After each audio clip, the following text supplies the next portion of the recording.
यहाँ पे अधिवक्ता एकता जिंदाबाद के नारे लगा रहे तमाम लोग को आप दिखाइए पीछे आप लोग बैठे हुए हैं और ये चैनल पे ताला लगा हुआ है। ताला को आप दिखाइए सामने। और एक राहुल सिंह नामक अधिवक्ता की जानलेवा हमला उसमें किया गया। उस समय वो ट्रामा सेंटर में जीवन और मौत की लड़ाई लड़ रहा है।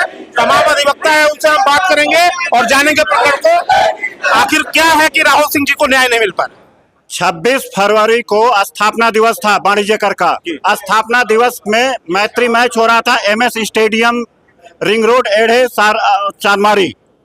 10:30 बजे मैच समाप्त हो गया। कुछ अधिवक्ता और कर्मचारी बचे थे, खाना खा रहे थे। उसी समय स्टेडियम का स्वामी एवं उसके 10-12 पाले हुए गुर्गों द्वारा प्राणघातक हमला करते हुए लूटपाट किया गया। ये स्थिति थी कि जीवन और मरण के बीच में अधिवक्ता पहुंच चुके थे। तो तुरंत उनको फर्स्ट ट्रीटमेंट के लिए दीनदयाल हॉस्पिटल लेके गया गया। दीनदयाल हॉस्पिटल में उनको तुरंत रेफर किया गया BHU ट्रामा सेंटर के लिए, क्योंकि सर में अंदरूनी काफी अधिक चोट आई हुई थी। उस परिस्थिति में ट्रामा सेंटर लेके जाया गया। उसके बाद दूसरे दिन हम लोग FIR दर्ज कराए पांडेपुर लालपुर थाना में। लालपुर थाना पर भी कल हम लोगों ने प्रदर्शन किया गिरफ्तारी के लिए। तब जाकर के खाना पूर्ति के नाम पे केवल एक कर्मचारी का गिरफ्तारी किया गया, जबकि मालिक का पता है पुलिस प्रशासन को। उसके बाद भी पुलिस प्रशासन अभी तक गिरफ्तार नहीं किया है। अगर पुलिस प्रशासन ये जान जाए कि अगर गिरफ्तार नहीं करेगा तो हमारे अधिवक्ता बंधु इसके लिए सड़क तक लड़ाई लड़ेंगे। ये सत्ता के बल पे, पैसे के बल पे लिपापोती का खेल नहीं चल सकता है। पैसे के दम पे लिपापोती चल रही है। ये जबकि सारे लोग को मालूम है, CP महोदय आए थे, उनको भी नामजद दिया गया कि ये इसके जो है मालिक है। उनका पता बाकायदे जिस गाड़ी से उस गाड़ी नंबर दिया गया है। उस अधिवक्ता को वो लोग मृत समझ के छोड़ दिए, जो कि ट्रामा सेंटर में वहां पे एडमिट है। नहीं तो वो उसको पूरी जान से मार दी होती। अधिवक्ता भागते फिर रहे हैं। अगर नामजद रिपोर्ट दर्ज है, मकान नंबर, गाड़ी नंबर है, तो आप गाड़ी को क्यों नहीं जो सीज की है, उन जो उसके मालिक है उनको गिरफ्तार अब तक आपने क्यों नहीं किया? सीधा साधा है कि वो लोग बाहुबली कहीं ना कहीं राजनीतिक संरक्षण प्राप्त है। सीनियर अधिवक्ता उनसे भी हम बात करेंगे, क्या कुछ कहेंगे? ये कोई भूतपूर्व ब्लॉक प्रमुख हैं, जिनका नाम दिया गया है, शासन के द्वारा पोषित हैं, उनका आज तक गिरफ्तारी नहीं हुआ। जबकि उनको पूरा नाम, पता, उनके बाप का नाम सब कुछ मालूम है, फिर भी वो संरक्षित हैं। इसलिए वो उनका कोई कुछ नहीं बिगाड़ सकता। वो ठाकुर हैं इसलिए नहीं बिगाड़ सकता। ठाकुर जातिवाद एंगल है।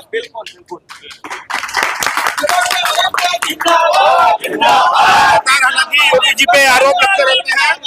इनका कुछ लोग और भी है कि साथियों, मैं ये बताना चाहता हूँ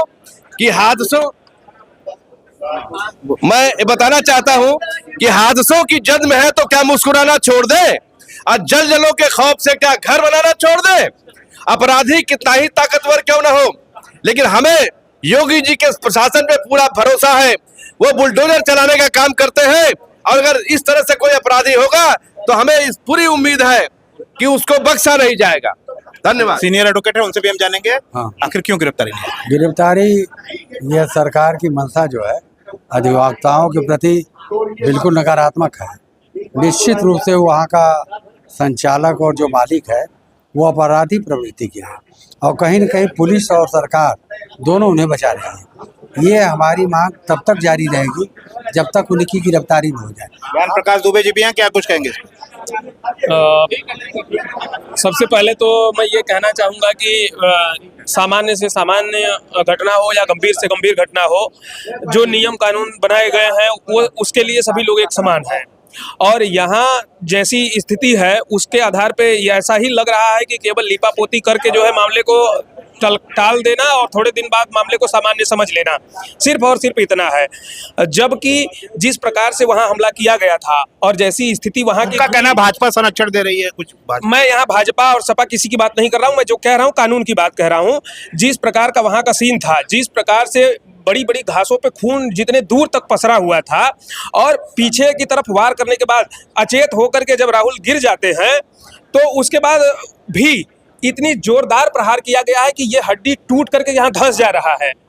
उसके देखने के बावजूद अगर पुलिस प्रशासन उसको सामान्य मारपीट समझ रही है और इतना दबाव बनाने के बाद अधिवक्ता के ऊपर हमला होता है, इतना दबाव बनाने के बाद एक एफआईआर लिखी जाती है और इन लोगों को, अधिवक्ताओं को यानी हम लोगों को केवल टालने के लिए वहां ताला बंद किया जाता है और कहा जाता है कि उसको सील किया गया है। सील करने की प्रक्रिया क्या है? उसमें वो डोरी लगाई जाती है, उसमें लाल लगाया जाता है और उस सील को तोड़ने पे, उस सीजर को तोड़ने पे जिसका वो परिसर होता है, जो उसका मालिक होता है, अन्य और कार्यवाही और धाराएं उस पर बढ़ती हैं। ये पुलिस क्या अधिवक्ताओं को ही मूर्ख समझती है? और वहां एक लड़के को बिठा दिया गया है जो वहां देख रेख कर रहा है और सबसे बड़ी बात कि ये लोग आश्वस्त होते हैं और हम लोग कहते हैं कि ठीक है एफआईआर दर्ज हो गई। अगर एफआईआर दर्ज हो गई है तो फिर गिरफ्तारी क्यों नहीं हो रही है? टीमें गठित की जाए, छापेमारी की जाए। और क्या उनको गिरफ्तार करना इतना कठिन हो गया है? उनको एक मिनट उनको गिरफ्तार करना कठिन है ही नहीं। मैं कह रहा हूं कि यही किसी नेता मंत्री के भतीजी का बैग चोरी हो जाता है तो रातों रात उसकी गिरफ्तारी हो जाती है, रातों रात उसकी गिरफ्तारी हो जाती है। वहां बोलेरो स्कॉर्पियो जिस रूट से गुजरी है वहां के सीसीटीवी को छाना जाए, किसके नाम पे वो गाड़ी है, उसमें कौन बैठे हैं, रातों रात गिरफ्तारी कर ली जाती। और मैं कह रहा हूं कि मैं अगर शिवपुर का दरोगा होता तो मैं उसी 2 घंटे के अंदर उठवा लेता उन सबों को। और ये पुलिस क्या कर रही है? पुलिस हंस रही है। पुलिस की ट्रेनिंग क्या है? अब मैं बता रहा हूं, पुलिस की ट्रेनिंग लग रहा है कि इस प्रकार की है कि कोई घटना घटित हो जाए उसके बाद पहुंचो। अगर ऊपर के मंत्री नेता का दबाव है तो रातों रात जो मन हो करो। कोई किसी के ऊपर कुछ भी, किसी भी पर्सनल कारण से लड़ाई झगड़ा हो जाता है तो बुलडोजर चल जाता है, पेशाब कर देता है तो उसको जाति का रंग भेद दे दिया जाता है। यहाँ अधिवक्ता आप समझिए कि मर चुका था, वो ये जान गए कि अब ये मर गया है, तब उसको छोड़ करके वो भागे हैं। सौरभ हेलमेट पहना है, ऐसे लग रहा है कि जैसे बच्चे खेल रहे हैं उसके साथ। सौरभ यादव के सर पे 10-12 बैट वो सब मारे हैं, जोर जोर से मारे हैं। यानी कि सौरभ आज अभी भी उसके दहशत में है। राहुल की सीन को अगर देखा जाए, मैं पूछता हूं क्या यही प्रशासन है, यही जीरो टॉलरेंस है, यही बुलडोजर है? कहाँ है सब? और उस स्टेडियम को अब तक बुलडोजर चलना चाहिए, वहां सील तक नहीं हुआ, मूर्ख बना रहे हैं सब। वहां एक ताला जड़ दिए हैं। इनका कहना है अधिवक्ताओं को मूर्ख बनाया जा रहा है, पुलिस अधिवक्ताओं को मूर्ख बना। देखिए ऐसा है कि मैं चंद्रेश सिंह, बार एसोसिएशन का महामंत्री, और हमारे यहाँ 24, 25, 24 तारीख से हम लोग प्रैक्टिस कर रहे थे। बार और बेंच का मैच था और हमारे अधिवक्ता 24 को प्रैक्टिस किए, 25 को प्रैक्टिस किए और 26 को फाइनल मैच एडे में, जो डे नाइट मैच स्टेडियम में होना निश्चित हुआ था। और हम लोगों ने टॉस जीता और पहले फील्डिंग लिया और फिर हम लोग मैच जीते, पुरस्कार वितरण हुआ। उसके बाद फिर जो है लाइट, हमारे अधिवक्ता भोजन कर रहे थे तो हम लोगों से बिना पूछे लाइट बंद कर दिया गया। तो हम लोग ने बस इतने कहा कि भाई हम लोग लाइट काटने वाले एक बार बात कर लेना चाहिए, चालू कर दो, जो चार्ज होगा वो चार्ज दिया जाएगा। तब तक वो लोग जो है अपने मालिक को, स्टेडियम जो है उनको फोन किए, तो नहीं खुलेगा, फोन कर दिए। और एक स्कॉर्पियो, एक सफेद रंग की कार से आए और आते ही अंधाधुंध लाठियां जो है भाजना शुरू कर दिया। और हमारे अधिवक्ता जो है कुछ, भाई यहाँ लोग खेलने गए थे, हम लोग तो कलम की सिपाही है, हम लोग को बैट से खेलते हैं, बैट से मारते तो है नहीं है। वो बैट से जानलेवा हमला। और उसके बाद कुछ अधिवक्ताओं के गले में कट्टा मुंह में डाल दिए। ये सबसे शर्मनाक बात है, कट्टा डाल दिए। तो भगवान का देन है कि वो चली नहीं कट्टा। वो पूरा प्रयास किया कट्टा चलाने का, लेकिन कट्टा चली नहीं। और एक अधिवक्ता मोबाइल निकाल कर उसको मार के उसका मोबाइल भी छीन लिए ये लोग, और अभी तक वो मोबाइल जो है मिला नहीं है।